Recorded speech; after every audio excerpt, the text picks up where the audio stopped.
because I can promise you now, I am not surprised, not one bit, that this guy legit was withholding information. The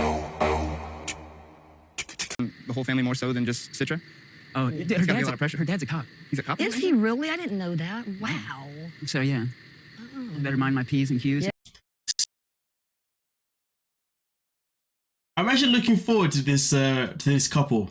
I don't know what it is. I feel like I'm expecting like an atomic bomb just to go off. I just feel like this is going to be one hell of a roller coaster, because Sam now, he's going to be coming in with so many freaking surprises. Citra isn't going to know what's hit her. And then on top of that, given the fact that her dad is a cop, ooh, that is going to be hella interesting.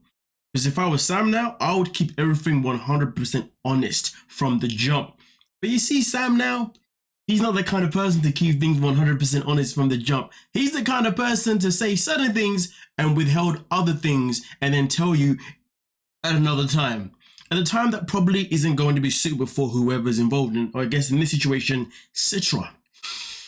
I'm going to enjoy this one. I am going to enjoy this one. But yes, the whole family is coming. So she arrives first, and then after the dad and the sister arrives after. I mean, to be fair with you, that's actually a good thing for Citra, to be fair, because imagine traveling all the way to the States to marry Sam. Yes, Sam. And you don't really have any family support around you that you may need. Yeah. And if you ask me personally, even looking at his brother, yes, I'm judging the book by his cover. Yeah, the brother looks a bit of a sketchy one if you ask me personally. So I'm glad that her dad is coming, as well as her sister, to be honest with you. And I'm also glad that her dad is also someone who's in law enforcement, because clearly he's someone that knows how to handle himself. You know what I mean? But hey, let's get into this one. Yeah. When her dad gets here, me and him are gonna be going to a mosque for me to convert. Do you feel you should have to convert to someone else's religion just to marry him? Well, it's not like she's forcing me. You shouldn't have to marry somebody else's religion just to marry that person. Told something else. Yeah, see? I think it's important you start learning a couple of things prior to... I've been trying to get her out here, so sorry, I've been a little busy. First and foremost, this is the first time, for my knowledge right now, in my memory right now, I have seen somebody on 90 Day Fiance literally say to somebody, hey, maybe it's time you start learning about that person's culture, you know, or that religion. Because of course, in this conversation, this is all about him, you know, obviously converting to Islam once the dad comes, so therefore he can become a Muslim, right?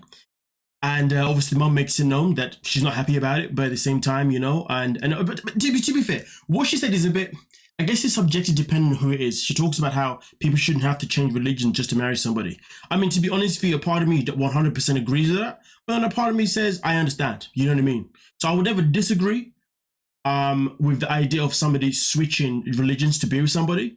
But also at the same time, I also do believe and I do agree that yes, you shouldn't have to switch a religion just to marry someone. But again, it just really depends on the situation and obviously how it works. Everyone's situation is very different, and that's just the grand scheme of it. I think for Sam though, he's probably the people that would put into that category of people that I would say that him switching religions shouldn't be a thing.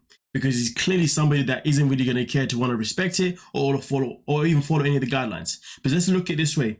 Despite the fact there's a lot of people in this world that are Muslim who do drink alcohol, even though from what I understand, or depending on which part you're from or which part you are, because it gets all complicated, you're not supposed to actually drink alcohol, but I could be wrong, let me know. But either way though, last episode he spoke about his whole rehab situation with, you know, opioids and whatnot. But then he was like, oh, but if I convert, then maybe I won't be able to drink alcohol. You see what I'm saying? So with Sam, he's the kind of person that he's already looking for the loopholes within the religion. He's really looking at loopholes that, you know, so he can still behave in ways that he shouldn't be behaving. And that's why him converting is just pointless. Absolutely, utterly pointless. So that's how I know Citra's wasting a whole goddamn time being with this guy. But also on top of that, he's also withholding information as well, which comes to no freaking surprise. But hey, either way though, the brother made a very, very good point in there. It's time that you start learning about the religion. And as you saw, Sam had an excuse. Well, I can't do it because I got this and that to do. Oh, behave. You've been away from me for what, 2 years? You're telling me you couldn't find like an hour per day or an hour per week to go off and learn obviously how to learn obviously Islam? People and their excuses of why they don't learn things is hilarious to me. And even like fully told her about like I might not get diversion. So God knows how Citra or her dad's gonna handle that. Suboxone, it's still kind of like an opiate. It keeps you from getting sick, going through withdrawals. And recently, I was on a business trip with a coworker, and the cops pulled us over. Because it wasn't in a prescription bottle, they arrested me. The judge offered me a diversion program. It's a program you could do for 1 to several years, and you avoid jail time, as long as like you do everything properly. Because I missed the deadline to file the application about my addiction and the arrest, but she doesn't know that me missing my deadline for the diversion could mean jail time.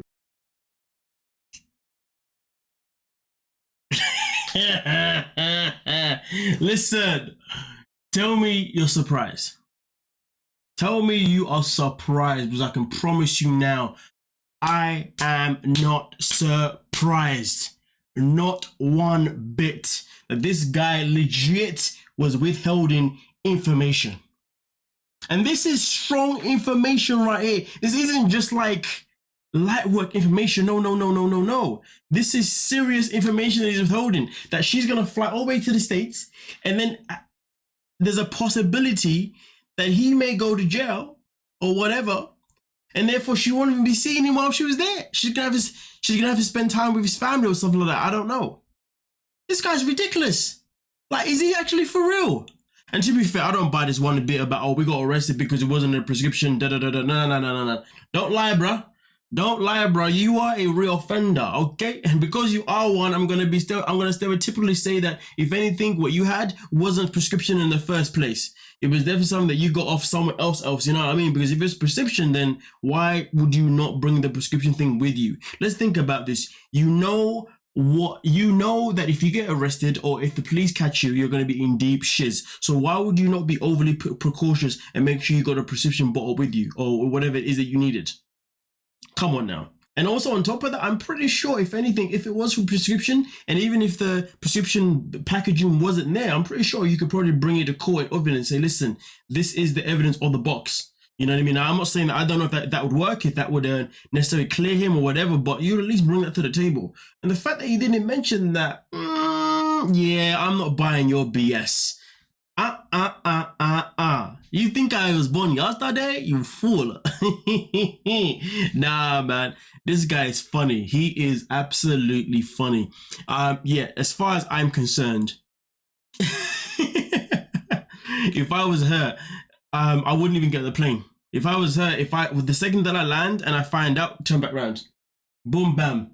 Don't waste your time with a guy who's a liar. Don't waste your time with somebody that's going to withhold information. Because people like that can't be trusted, because all they care about is themselves. All they care about is getting what they want in life. That's it. Nothing else but that. So, it is what it is. Wait till Citra gets here to tell her about me missing the deadline, because I'm worried that if I tell her before, she might not even come. What a PRICK. How dare he? Really and truly, how dare you? The guy wanted to sit there and be like, yeah, I don't want to say anything right now because I'm afraid she won't come. See what I mean? People like him only think about one thing. They only care about one person, and that is themselves, point blank, period. They don't care about nobody else. Don't give a damn. No damn at all. It is what it is. Nah, I don't want to say that, man. That was way too harsh, because I feel sorry for the girl. I really do feel sorry for the girl, like 1,000%. You know, look at it this way. If somebody said to me, hey, I used to be an addict to something, then I went to rehab, and then I got help, and now I've been straight for God knows how long. Okay, cool. I'm going to give him the benefit of the doubt. But let's say then later on at some point I find out this person has withheld information from me throughout whatever duration it is. I then wouldn't trust them at all, because I would think to myself, okay, now how do I know you was telling the truth about your recovery? How do I know you've been straight for as long as you said you have? How do I know that you didn't relapse yesterday? How do I not know these things? You see what I'm saying? So the way I look at it is this, is that if you're going to go for a rehab situation where you are going to be bettering yourself, make sure you're 100% honest with everybody moving forward, because if you're not, one little slip up of a lie, it's going to set some people way, way back into trusting you, because that is already in the back of the head that you're somebody that really offends. You see what I'm saying? But it depends on how you want to look at it, of course, because obviously everything is subjective, give or take. But hey, let me know what you're thinking. We can talk about it. Don't forget to like, subscribe, and of course, peace.